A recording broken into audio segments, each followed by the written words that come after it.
नमस्कार, आप देख रहे हैं कमल राष्ट्रीय और मैं हूं आपके साथ में शोभित पाठक। रुक करते हैं महत्वपूर्ण सुर्खियों पर। श्रीलंका में और भी हालात हुए बदतर, अस्पतालों ने भी खड़े किए हाथ। डॉक्टरों ने कहा बीमार और घायल होने से लोग बचे। सोनिया गांधी की ईडी में पेशी के दिन देश भर में आंदोलन करेगी कांग्रेस, आज फिर बैठक करेगी पार्टी। पहाड़गंज के होटल में लगी आग, दमकल कर्मियों ने 10 लोगों को बचाया। नारनौल में भीषण सड़क हादसा, पेड़ से टकराई कार, 5 लोगों की हुई मौत। और कोरोना ने फिर बढ़ाई टेंशन, बीते 24 घंटे में 20,000 से अधिक आए मामले सामने और 38 लोगों की इस दौरान हुई मौत। आर्थिक बदहाली का शिकार हुए श्रीलंका का मेडिकल ढांचा भी अब चरमरा गया है। अस्पतालों में किडनी व कैंसर जैसी गंभीर बीमारियों को तो छोड़ दीजिए, सामान्य दवाएं तक खत्म होने लगी हैं। हालात यहां तक बिगड़ गए हैं कि अस्पतालों और डॉक्टरों ने इलाज करने से हाथ खड़े करते हुए लोगों को सलाह दी है कि वे बीमार और घायल होने से बचें, वरना उन्हें बचाना मुश्किल हो जाएगा। दरअसल देश में आर्थिक संकट के चलते ईंधन और खाद्य सामग्री और दवाओं की भारी किल्लत है। कुछ डॉक्टर आपूर्ति के लिए दान या जरूरी वस्तुओं की खरीद के लिए राशि जुटाने के लिए सोशल मीडिया पर अपील भी कर रहे हैं। उन्होंने विदेश में रह रहे श्रीलंकाई लोगों से मदद की गुहार लगाई है। जानकारों के मुताबिक श्रीलंका में जारी आर्थिक संकट और राजनीतिक अस्थिरता के खत्म होने का फिलहाल कोई भी संकेत नहीं दिख रहा है। यही वजह है कि कुछ चिकित्सीय विशेषज्ञों ने मौजूदा हालात के मद्देनजर देश में स्वास्थ्य आपातकाल लगाने की पैरवी की है। देश में गहराते स्वास्थ्य संकट का अंदाजा 15 वर्षीय हसीन वसाना की हालत से लगाया जा सकता है। उनका 9 महीने पहले किडनी प्रत्यारोपण हुआ था और जीवन भर प्रतिरोधक क्षमता बढ़ाने की दवाएं लेना जरूरी है, लेकिन अब अस्पताल ने हाथ खड़े कर दिए हैं कि नहीं पता कि बीमार को जरूरी दवाएं दोबारा कब मिल पाएंगी। परिवार ने घर बेचकर वसाना का इलाज कराया था, लेकिन अब उसकी जान पर फिर जो है संकट मंडरा रहा है। इसी तरह कैंसर मरीजों के लिए भी लगातार लेने वाली आवश्यक दवाओं का भंडार खत्म हो रहा है। अस्पतालों में रेबीज, मिर्गी और यौन संचारित रोगों के लिए भी दवाओं की कमी हो गई है। श्रीलंका मेडिकल एसोसिएशन के उपाध्यक्ष डॉक्टर सुरथा परेरा ने कहा है कि अगर आपके पास पालतू जानवर है तो भी सावधानी बरतें। अगर वह आपको काट ले तो सर्जरी की जरूरत पड़ेगी। वहीं रेबीज की एंटी सीरम और टीके अब खत्म हो गए हैं।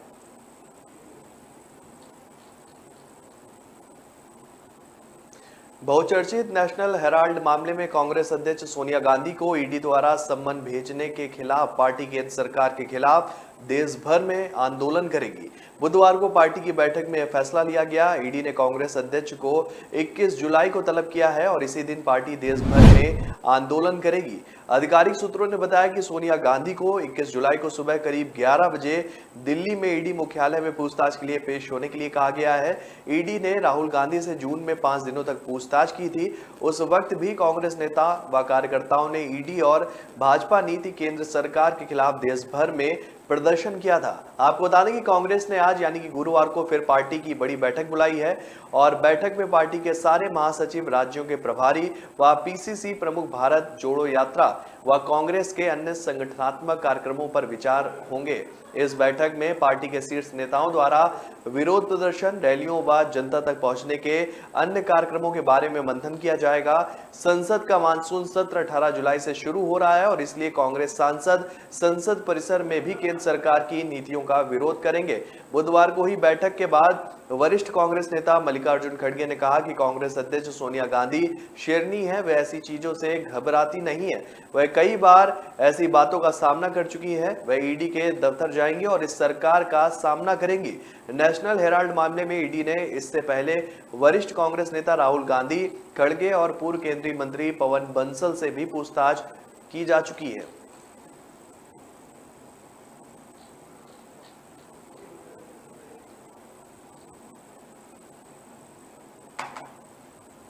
मध्य दिल्ली के पहाड़गंज इलाके में बृहस्पतिवार सुबह एक होटल में आग लगने के बाद 10 लोगों को बचा लिया गया है। अधिकारियों ने यह जानकारी दी। उन्होंने कहा कि पहाड़गंज के एक होटल में तड़के करीब 4:24 पर आग लगने की सूचना मिली, जिसके बाद दमकल की 4 गाड़ियां मौके पर भेजी गईं।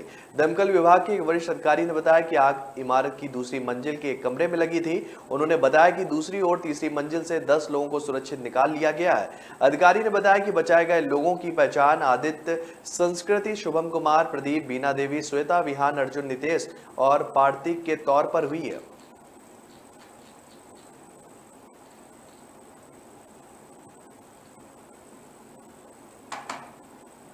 हरियाणा के नारनौल जिले में बड़ा सड़क हादसा हुआ है। हादसे में 5 लोगों की मौके पर ही मौत हो गई। घटना की सूचना मिलते ही पुलिस मौके पर पहुंची और शवों को कब्जे में लेकर शिनाख्त के प्रयास किए, लेकिन अभी तक शिनाख्त नहीं हो पाई है।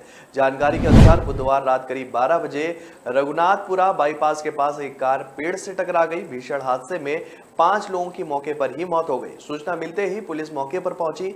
पुलिस ने शवों को गाड़ी से निकाला। इसके बाद शवों की शिनाख्त कराने की कोशिश की गई, लेकिन सफलता नहीं मिली। पुलिस ने शवों को नारनौल के नागरिक अस्पताल की मोर्चरी में रखवा दिया है और जांच में जुट गई है। देश में कोरोना संक्रमितों की संख्या में बढ़ोतरी ने एक बार फिर से लोगों को चिंता में डाल दिया है। स्वास्थ्य मंत्रालय द्वारा जारी आज के आंकड़ों के अनुसार बीते 24 घंटे में कोरोना के 20,139 नए मामले सामने आए, जो कि कल की तुलना में 3,233 अधिक है। वहीं इस दौरान 38 मरीजों की जान भी चली गई है। आपको बता दें कि आंकड़े में 16,906 मामले सामने आए थे और 45 मरीजों की मौत हुई थी। हालांकि बीते 24 घंटे में 16,482 लोग डिस्चार्ज भी हुए हैं। देश में सक्रिय मरीजों की संख्या 1,36,076 हो गई है, जो कि कल की तुलना में 3,619 अधिक है। महामारी की शुरुआत से लेकर अब तक कुल 52,555 लोगों की 5,25,557 लोगों की मौत हो चुकी है। राष्ट्रीय राजधानी दिल्ली में एक बार फिर से कोरोना के मामलों में बढ़ोतरी देखी जा रही है। दिल्ली स्वास्थ्य विभाग के आंकड़ों के अनुसार बीते 24 घंटे में कोरोना के 490 मामले सामने आए हैं और इस दौरान 3 लोगों की मौत भी हुई है। आपको बता दें कि पिछले दिन आंकड़े में दिल्ली में कोरोना के 400 मामले सामने आए थे। बीते 24 घंटे में दिल्ली में कुल 15,495 कोरोना टेस्ट किए गए, जिसमें से 3.16% की सकारात्मकता दर देखी गई। फिलहाल दिल्ली में वर्तमान में कोरोना संक्रमण से मृत्यु दर अब 1.35% है। देश की आर्थिक राजधानी मुंबई में कल की तुलना में आज कोरोना के मामले कम आए हैं, जो कि एक राहत की खबर है। मुंबई में पिछले 24 घंटे में 383 मामले दर्ज किए गए, जो कि कल की तुलना में 37 कम है। वहीं इस दौरान एक व्यक्ति की मौत भी हो गई है। आपको बता दें कि कल यानी कि बुधवार के आंकड़ों में संक्रमितों की संख्या 420 थी। तो ब्रेक पर जाने से पहले रुक करते हैं महत्वपूर्ण सुर्खियों पर। श्रीलंका में और भी हालात हुए बदतर। अस्पतालों ने भी खड़े किए हाथ। डॉक्टरों ने कहा बीमार और घायल होने से लोग बचे। सोनिया गांधी की ईडी में पेशी के दिन देश भर में आंदोलन करेगी कांग्रेस। आज फिर बैठक करेगी पार्टी। पहाड़गंज के होटल में लगी आग। दमकल कर्मियों ने 10 लोगों को बचाया। नारनौल में भीषण सड़क हादसा। पेड़ से टकराई कार, 5 लोगों की हुई मौत। और कोरोना ने फिर बढ़ाई टेंशन। बीते 24 घंटे में 20,000 से अधिक आए मामले सामने और 38 लोगों की इस दौरान हुई मौत।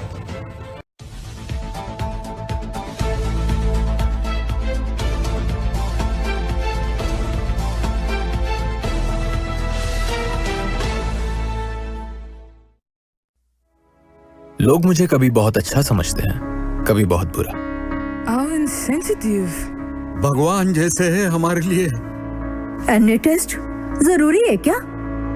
जान बचाई है मेरे बेटे की। ठीक से देखा ही नहीं, सिर्फ 2 मिनट। लोगों की बातों का असर मैं अपने काम पे नहीं पड़ने देता। मैं जो करता हूं वो अपने पेशेंस के लिए करता हूं। अगर मेरे पास सिर्फ 2 मिनट है तो शायद इसलिए क्योंकि कोई और क्रिटिकल है। अगर मैं 1 से ज्यादा टेस्ट करवा रहा हूं वो इसलिए क्योंकि मेरे ट्रीटमेंट में डाउट की जगह नहीं। अगर मैं स्ट्रिक्ट या इनसेंसिटिव हूं वो इसलिए क्योंकि आपकी हेल्थ सबसे इंपॉर्टेंट है।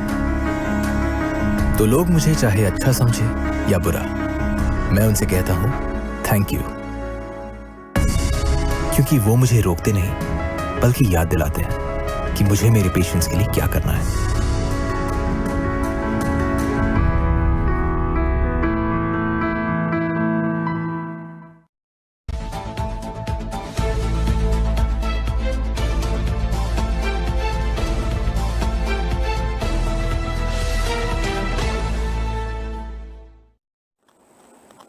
ब्रेक के बाद फिर स्वागत है आपका। रुक करते हैं आगे की महत्वपूर्ण खबरों पर।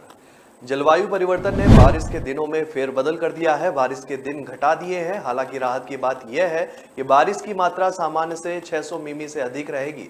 मौसम विभाग के अनुसार लगातार कई दिनों तक चलने वाली बारिश के बजाय इस बार कम समय में ही ज्यादा बरसात की संभावना है। यही वजह है कि 28 जून से मानसून आने के बाद सिर्फ 2 दिन में ही 142 मिमी बारिश हो चुकी है। बाकी के दिन सूखे निकल गए।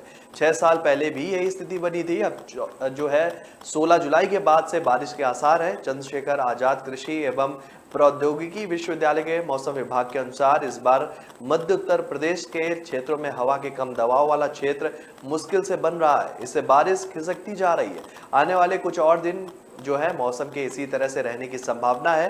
मौसम विभाग के प्रमुख डॉक्टर एस.एन. पांडे के अनुसार 2015 में भी पूरे वर्ष बारिश की मात्रा 351.6 मिमी थी, लेकिन जुलाई में बारिश उम्मीद से कम हुई थी। विभाग के अनुसार इस बार भी जुलाई में बारिश के दिन कम होंगे। बताया जा रहा है कि बारिश के इस बार जाड़े के दिनों तक जाने की संभावना है। इस बार छिटपुट बारिश की वजह से फसलों को फायदा नहीं मिलेगा और इससे आने वाले दिनों में खाद्यान्न की लागत पर भी असर पड़ेगा। जलवायु परिवर्तन की वजह से इस तरह की बारिश होती है। 6 साल बाद फिर से ऐसी ही स्थिति पैदा हुई है। अभी तक मौसम को लेकर जो भी शोध हुए हैं उनमें आने वाले समय में स्थिति और खराब होने की बात सामने आ रही है। गर्मियों की बरसात जाड़े के दिनों की तरफ शिफ्ट हो रही है।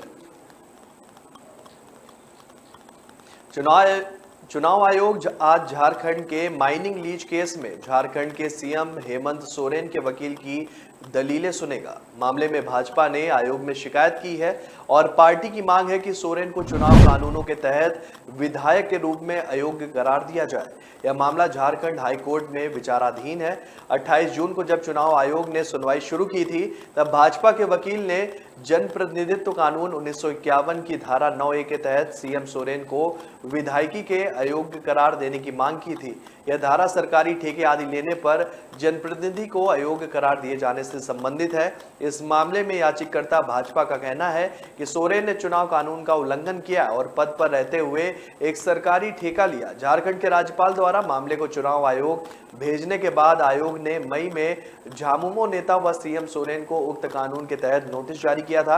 हालांकि आरंभिक सुनवाई के दौरान सोरेन के वकीलों की टीम ने कहा था कि जनप्रतिनिधित्व कानून की धारा 9A इस मामले में लागू नहीं होती है। इस दावे के समर्थन में उन्होंने सुप्रीम कोर्ट के एक फैसले को भी चुनाव आयोग के समक्ष संदर्भ के तौर पर पेश किया था। आपको बता देंगे ऐसे मामलों की सुनवाई चुनाव आयोग के अर्ध न्यायिक निकाय के रूप में करता है और इस मामले में झारखंड हाई कोर्ट में एक जनहित याचिका विचाराधीन है। मामले में ईडी ने भी हस्तक्षेप करते हुए हाई कोर्ट की याचिका में अपना पक्ष रखा है। प्रदेश कांग्रेस में कुछ दिन शांति के बाद एक बार फिर से आपसी खींचतान शुरू हो गई है। इससे पूर्व सीएम हरीश रावत ने देवरानी जेठानी के झगड़े की भी उपमा दे दी है। उनका कहना है कि मैं तो जेठानी हूं जो लगातार अपना काम कर रही है, लेकिन अच्छी बात यह है कि देवरानियां भी जाग गई हैं। हरीश का यह बयान उस वक्त सामने आया है जब पार्टी को एकजुट लगातार बैठकें कर रहा है और इससे हरीश के खिलाफ मोर्चा खोलने के तौर पर भी देखा जा रहा है। पहले दिन देहरादून में पूर्व कैबिनेट मंत्री हरक सिंह रावत के घर पर पूर्व प्रदेश अध्यक्ष प्रीतम सिंह, उपनेता प्रतिपक्ष भुवन कापड़ी समेत 2 पूर्व विधायक विजयपाल सजवाड़, राजकुमार, महानगर कांग्रेस अध्यक्ष लालचंद शर्मा पहुंचे थे और इस दौरान हरक सिंह रावत ने विपक्ष के कमजोर होने और हरीश रावत को टोटकों की राजनीति न करने की सलाह दी थी। इसके बाद अगले दिन यही सब नेता हरिद्वार में हरीश रावत के करीबी माने जाने वाले श्री जयराम आश्रम के पीठाधीश्वर स्वामी ब्रह्मस्वरूप ब्रह्मचारी से मिले और उनके आश्रम में बैठक की। इस दौरान हरक सिंह ने हरीश के गढ़ से लोकसभा के चुनाव के लिए खुद की दावेदारी पेश कर दी है। उन्होंने कहा है कि हरीश रावत पार्टी के वरिष्ठ नेता हैं, अब उन्हें दूसरों को मौका देना चाहिए। हरक सिंह रावत की अगुवाई में हुई इन 2 बैठकों के बाद इसे हरीश रावत को उन्हीं के गढ़ में घेरने की कोशिश के तौर पर भी देखा जा रहा है। महाराष्ट्र में बारिश और बाढ़ का कहर जारी है। कई जगह भूस्खलन की घटना भी सामने आई है। मौसम विभाग ने मुंबई और पुणे समेत महाराष्ट्र के 11 जिलों में 14 जुलाई के लिए रेड अलर्ट जारी किया है। मौसम विभाग ने महाराष्ट्र के मुंबई, रत्नागिरी, कोल्हापुर, रायगढ़, अमरावती, सतारा, सिंधुदुर्ग के और ठाणे में रेड अलर्ट जारी किया है। नासिक और पुणे में भी भारी वर्षा हो सकती है। पालघर में भारी बारिश के कारण मकान पर चट्टान गिरने से पिता पुत्री की मौत हो गई है। उधर गढ़चिरौली जिले में 19 गांव के करीब 2000 लोगों को सुरक्षित स्थानों पर भेजा गया है। जिले में बुधवार सुबह 8:30 बजे तक पिछले 24 घंटे के अंदर 97 मिलीमीटर से ज्यादा बारिश दर्ज की गई। मौसम विभाग ने येलो अलर्ट भी जारी किया है। राज्य में गोदावरी, कालेश्वरम और इंद्रावती सहित कई नदियां खतरे के निशान से ऊपर बह रही है। मुंबई अहमदाबाद के व्यस्त राजमार्ग पर कई पेड़ गिर गए हैं, जहां पाइपलाइन का कामकाज चल रहा था। पालघर के वासी में लगातार हो रही बारिश के कारण सुबह 6:30 बजे तक पहाड़ी से एक चट्टान के मकान पर गिरने से पिता और पुत्री की मौत हो गई। वहीं परिवार के 2 अन्य सदस्य भी गंभीर रूप से घायल हैं। आपदा प्रबंध विभाग के प्रमुख विवेकानंद कदम ने बताया कि 45 वर्षीय अनिल सिंह, उनकी बेटी रोशनी सिंह की इस दौरान मौत भी हो गई है। सावन का महीना जो है आज से शुरू हो रहा है और इसी के साथ कांवड़ यात्रा भी शुरू हो रही है और इसे लेकर डीजीपी मुख्यालय की ओर से सुरक्षा अलर्ट भी जारी कर दिया गया है। अपर पुलिस महानिदेशक कानून व्यवस्था प्रशांत कुमार ने बताया कि कांवड़ मार्ग पर सुरक्षा के पुख्ता इंतजाम किए जा रहे हैं। 3 प्रमुख मार्गों पर हेलीकॉप्टर से सुरक्षा व्यवस्था का सर्वे भी किया जाएगा। यह मार्ग होंगे हरिद्वार से मेरठ, गोरखपुर से अयोध्या और प्रयागराज से वाराणसी। इन मार्गों पर बड़ी संख्या में कांवड़िए जल लेकर चलते हैं। प्रशांत कुमार ने बताया कि सुरक्षा प्रबंध के लिए पूरे इंतजाम किए जा रहे हैं। पीएसी की 150 से अधिक कंपनियों को सुरक्षा व्यवस्था बनाए रखने के लिए लगाया गया है और इसके अलावा केंद्र से 20 कंपनियां केंद्रीय अर्धसैनिक बल की जो है मांग की गई है। 11 कंपनी फोर्स उपलब्ध भी करा दी गई है, जिसे संवेदनशील स्थानों पर तैनात किया जाएगा। वहीं कांवड़िए की वेश में कोई अराजक तत्व शामिल ना हो, इस पर भी निगाह रखी जाएगी। इसके निर्देश भी जिलों के अफसरों को दिए गए हैं। वहीं सूत्रों का कहना है कि कांवड़ यात्रा भले ही आज से शुरू हो रही हो, लेकिन अधिक भीड़ 22 जुलाई से 27 जुलाई के बीच रहेगी। 26 जुलाई को शिवरात्रि के मौके पर वाराणसी में बड़ी संख्या में लोगों के जुटने की संभावना है। ऐसे में 26 जुलाई के लिए विशेष प्रबंध करने के निर्देश स्थानीय पुलिस कमिश्नरेट के अधिकारियों को भी दिए गए हैं। तो ब्रेक पर जाने से पहले रुक करते हैं महत्वपूर्ण सुर्खियों पर। श्रीलंका में और भी हालात हुए बदतर, अस्पतालों ने भी खड़े किए हाथ। डॉक्टरों ने कहा बीमार और घायल होने से लोग बचे। सोनिया गांधी की ईडी में पेशी के दिन देश भर में आंदोलन करेगी कांग्रेस, आज फिर बैठक करेगी पार्टी। पहाड़गंज के होटल में लगी आग, दमकल कर्मियों ने 10 लोगों को बचाया। नारनौल में भीषण सड़क हादसा, पेड़ से टकराई कार, 5 लोगों की हुई मौत। और कोरोना ने फिर बढ़ाई टेंशन, बीते 24 घंटे में 20,000 से अधिक आए मामले सामने और 38 लोगों की इस दौरान हुई मौत।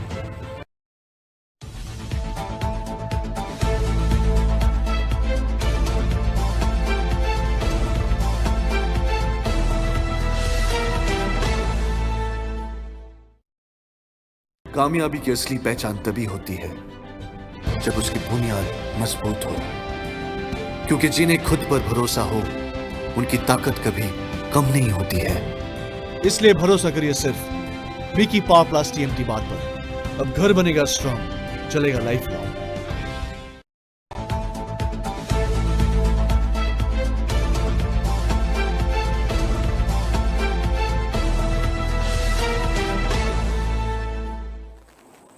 ब्रेक के बाद फिर स्वागत है आपका। रुक करते हैं आगे की खबरों पर। मध्य प्रदेश की पूर्व मुख्यमंत्री और बीजेपी नेता उमा भारती केन बेतवा प्रोजेक्ट को लेकर 2018 में शिवराज सरकार में मुख्यमंत्री कार्यालय में पदस्थ अधिकारी पर केन बेतवा प्रोजेक्ट रोकने का गंभीर उन्होंने आरोप लगाए हैं। उमा ने ट्वीट कर लिखा है कि मेरे सेक्रेटरी का कहना था कि सीएमओ में पदस्थ 2 प्रभावी अधिकारी प्रोजेक्ट को नहीं होने देंगे। उमा ने कहा कि इस वजह से प्रोजेक्ट में हजारों करोड़ रुपए का बजट बढ़ गया। पूर्व मुख्यमंत्री उमा भारती ने शराबबंदी के बाद अब केन बेतवा और नदी जोड़ो योजना को लेकर एक के बाद एक कई ट्वीट किए। उमा भारती ने लिखा कि केन बेतवा की डीपीआर बन चुकी थी। सुप्रीम कोर्ट का आदेश था कि इस योजना पर तेजी से काम किया जाए और कोई बाधा आए तो हमारे पास आइए, हम दूर करेंगे। हमने तेजी से योजना पर काम शुरू किया। तीसों लिंकिंग पर हमारा प्रयत्न शुरू हो गया। केन बेतवा को बाकी योजनाओं के लिए मॉडल बनना था। अंततः चुनौतियों का समाधान करते हुए 2017 में हमने केन बेतवा को शिलान्यास की स्थिति में ला दिया। पूरे कार्यक्रम को पीएमओ का संरक्षण मिला और प्रधानमंत्री नरेंद्र मोदी भी 2017 के अंत में ही इसका शिलान्यास करने के लिए उत्सुक थे। इस योजना से यूपी और एमपी के बुंदेलखंड के बाढ़ और सूखे दोनों का निदान होना था। इस पर उत्तर प्रदेश की योगी की सरकार की भी सहमति बन गई थी, किंतु मध्य प्रदेश की कुछ आपत्तियां थी जो उचित थी।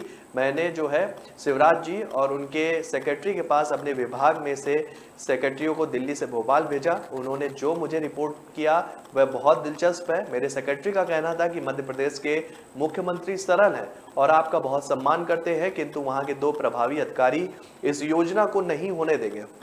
ऐसा होते होते मध्य प्रदेश 2018 में विधानसभा का चुनाव आ गया। हम शिवराज सिंह के नेतृत्व में चुनाव हार गए और ये प्रोजेक्ट कहीं ना कहीं वहीं रुक गया। भारत के स्टार बल्लेबाज और पूर्व कप्तान विराट कोहली के पिछले कुछ साल अच्छे नहीं रहे। वह रन बनाने के लिए जूझते हुए दिखे। पिछले 2.5 साल में वह अंतर्राष्ट्रीय क्रिकेट में एक भी शतक नहीं लगा पाए। हर मैच में वह नए तरीके से आउट होते हुए दिखे। ऐसे में जो फैंस हैं उनके शतक का बेसब्री से इंतजार कर रहे हैं। भारतीय क्रिकेट कंट्रोल बोर्ड यानी कि बीसीसीआई के मौजूदा अध्यक्ष सौरव गांगुली ने उम्मीद जताई है कि जल्द ही विराट बल्ले से कमाल दिखाएंगे। गांगुली ने लंदन में मीडिया से बातचीत करते हुए कहा कि अंतर्राष्ट्रीय क्रिकेट में विराट कोहली ने खूब रन बनाए हैं। उनके आंकड़े खुद ही जवाब देते हैं। यह बिना क्षमता और गुणवत्ता के नहीं हो सकता था। हाँ, पिछला कुछ समय उनके लिए कठिन रहा है। वह कुछ समय के लिए आउट ऑफ फॉर्म भी दिखे, ये सब जानते हैं। विराट भारत के लिए एक महान खिलाड़ी रहे हैं। गांगुली ने आगे कहा कि विराट खुद जानते हैं कि पिछले कुछ समय से वह रन नहीं बना पा रहे, जो कि उनका स्टैंडर्ड नहीं है। मैं उन्हें वापसी करता हुआ देखता हूं और वह जरूर फिर से खूब रन बनाएंगे। फिर से फॉर्म में वापसी के लिए विराट को एक ऐसा रास्ता खोजना होगा जो उन्हें सफल बना सके, जैसा कि वह पिछले 12-13 वर्षों से करते आ रहे हैं। केवल विराट कोहली ही ऐसा कर सकते हैं। गांगुली ने आगे कहा कि खेल में चीजें होंगी ही। यह पिछले कई महान क्रिकेटरों के साथ भी हुआ है, चाहे वह सचिन तेंदुलकर हो, राहुल द्रविड़ हो या मैं, सब ऐसे दौर से गुजर चुके हैं। यह भविष्य के कई और खिलाड़ियों के साथ भी निश्चित तौर पर हो सकता है।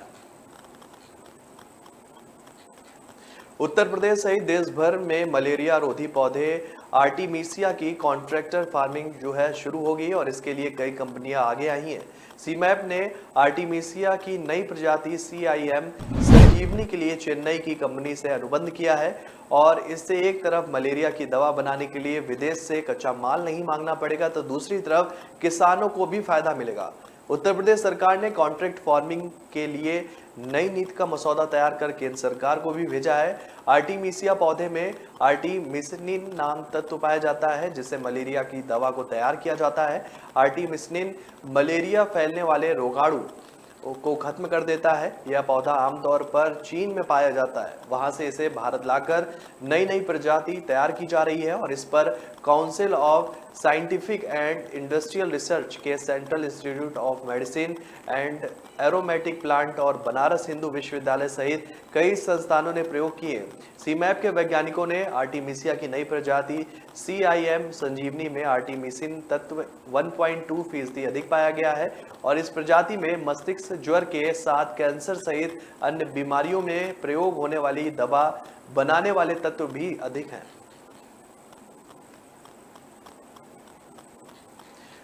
नवनीत कौर के जादुई प्रदर्शन की बदौलत भारतीय महिला हॉकी टीम ने स्पेन के टेरासा में खेले जा रहे महिला हॉकी विश्व कप में जापान को 3-1 से हरा दिया।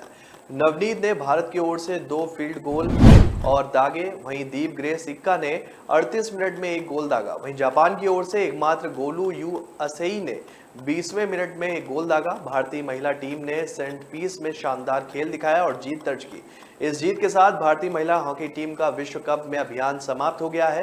भारतीय टीम क्वार्टर फाइनल की रेस से पहले ही बाहर हो चुकी थी और इसके बाद टीम इंडिया को 9वें से 16वें स्थान के बीच जगह बनाने के लिए 2 मैच खेलने थे। क्वार्टर फाइनल की रेस से बाहर होने के बाद जो है पहले मैच में टीम ने कनाडा को 3-2 से हराकर 9वें स्थान से 12वें स्थान के बीच जगह पक्की की। अब जापान को हराकर टीम ने 9वें स्थान के साथ अभियान समाप्त कर दिया है। अब भारतीय टीम जो है वो राष्ट्रमंडल खेलों में खेलती हुई नजर आएगी। पहले क्वार्टर में शुरुआती 5 मिनट में दोनों टीम की ओर से जबरदस्त टक्कर देखने को भी मिली थी।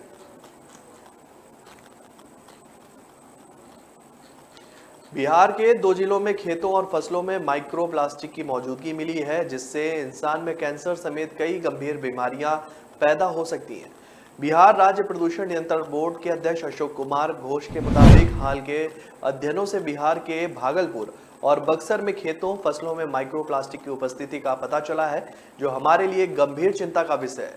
उन्होंने कहा कि जल्द ही इन दोनों जिलों में कृषि भूमि में माइक्रो प्लास्टिक की उपस्थिति का आकलन करने के लिए एक अध्ययन किया जाएगा। घोष ने बताया कि माइक्रो प्लास्टिक 5 मिलीमीटर से कम व्यास का प्लास्टिक है, जो हमें खुली आंखों से नहीं दिखाई देता। माइक्रो प्लास्टिक पर्यावरण प्रदूषण का बड़ा स्रोतक बन गया है, जिससे कई तरह की बीमारियां भी पनप सकती हैं। चीनी वैज्ञानिकों ने माइक्रो प्लास्टिक खाने वाली एक मछली भी बनाई है। यह चावल के दाने से बहुत छोटे प्लास्टिक के टुकड़े खाने में सक्षम है। इसे समुद्र की सफाई के लिहाज से भी बनाया गया है। काले रंग की यह रोबोटिक मछली एक लाइट की मदद से काम करती है और इसके जरिए वह अपने पंख फड़फड़ा सकती है और शरीर को हिला डुला भी सकती है। सिचुआन यूनिवर्सिटी के शोधकर्ता वांग युयान ने बताया कि यह रोबोट मछली एक दिन दुनिया भर के समुद्र से माइक्रो प्लास्टिक के कचरे को साफ कर देगी। यह छूने में एकदम नाजुक और 1.3 सेंटीमीटर तक लंबी है। वांग के मुताबिक अगर इन्हें गलती से पानी में मौजूदगी में दूसरी मछलियां खा लेती हैं, तब भी यह असली मछलियों को इससे कोई भी नुकसान नहीं होने देगी। तो फिलहाल इस बुलेटिन में मेरे साथ इतना ही। आगे की खबरों के लिए आप बने रहिए कमल राष्ट्रीय के साथ। तब तक के लिए नमस्कार।